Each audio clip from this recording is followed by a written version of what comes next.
John chapter 19. Then Pilate took Jesus and had him flogged. The soldiers twisted together a crown of thorns and put it on his head. They clothed him with a purple robe and went up him again and again, saying, "Hail, King of the Jews!" And they struck him in the face.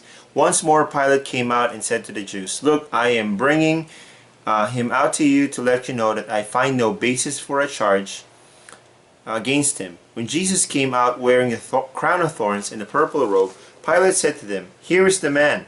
As soon as the chief priests and their officials saw him, they shouted, "Crucify, crucify."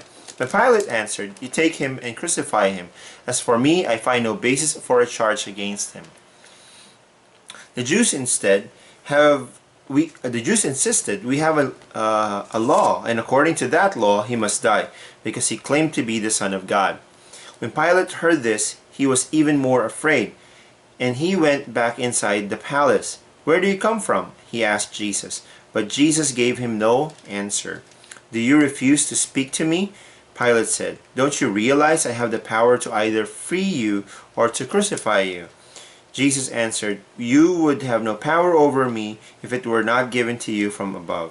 Therefore, the one who handed me over to you is guilty of a greater sin." From then on, Pilate tried to set Jesus free, but the Jews kept shouting, "If you let this man go, you are no friend of Caesar. Anyone who claims to be king opposes Caesar." When Pilate heard this, he brought Jesus out and sat down in the judge's seat at a place known as the Stone Pavement, which in Aramaic is Gabbatha. It was the day of preparation of Passover week, about the 6th hour. "Here is your king," Pilate said to the Jews. But they shouted, take him away, crucify him." "Shall I crucify your king?" Pilate asked. "You have no king but Caesar," the chief priest answered. Finally, Pilate handed him over to them to be crucified. So the soldiers took charge of Jesus. Carrying his own cross, he went out to the place of the skull, which in Aramaic is called Golgotha. Here they crucified him with two others, one on each side and Jesus in the middle. Pilate had a notice prepared and fastened to the cross. It read, "Jesus of Nazareth, the King of the Jews." Many of the Jews read this sign, for the place where Jesus was crucified was near the city, and the sign was written in Aramaic, Latin, and Greek. The chief priest of the Jews protested to Pilate, "Do not write the King of the Jews, but that this man claimed to be the King of the Jews." Pilate answered, "What I have written, I have written." When the soldiers crucified Jesus, they took his clothes, dividing them into 4 shares, one for each them, with the undergarments remaining. This garment was seamless, woven in one piece from top to bottom. "Let's not tear it," they said to one another. "Let's decide by lot who will get it."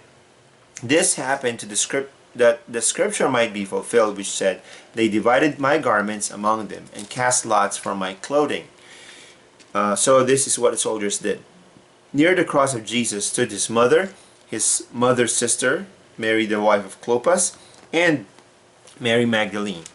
When Jesus saw his mother there, and the disciple whom he loved standing nearby, he said to his mother, "Dear woman, here is your son," and to the disciple, "Here is your mother." From that time on, this disciple took her into his home. Later, knowing that all was now completed, and so that the scripture would be fulfilled, Jesus said, "I am thirsty." A jar of wine vinegar was there, so they soaked a sponge in it, put the sponge on a stalk of the hyssop plant, and lifted it to Jesus' lips. When he had received the drink, Jesus said, "It is finished." With that, he bowed his head and gave up his spirit. Now it was the day of preparation. The next day was to be a special Sabbath. Because the Jews did not want the bodies left on the crosses during the Sabbath, they asked Pilate to have the legs broken and the bodies taken down. The soldiers therefore came and broke the legs of the first man who had been crucified with Jesus, and then those of the other. But when they came to Jesus and found that he was already dead, they did not break his legs.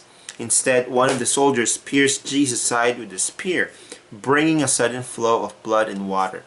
The man who saw it has given testimony, and his testimony is true.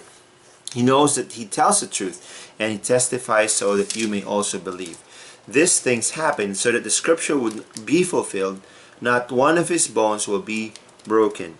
And as another scripture says, they will look on the one they have pierced. Later, Joseph of Arimathea asked Pilate for the body of Jesus. Now Joseph was a disciple of Jesus, but secretly, because he feared the Jews. With Pilate's permission, he came and took the body away. He was accompanied by Nicodemus, the man who earlier had visited Jesus at night. Nicodemus brought a mixture of myrrh and aloes, about 75 pounds. Taking Jesus' body, the two of them wrapped it with spices and strips of linen. This was in accordance with Jewish burial custom. At the place where Jesus was crucified, there was a garden, and in the garden a new tomb, in which no one had ever been laid. Because it was the Jewish day of preparation, and since the tomb was nearby, they laid Jesus there.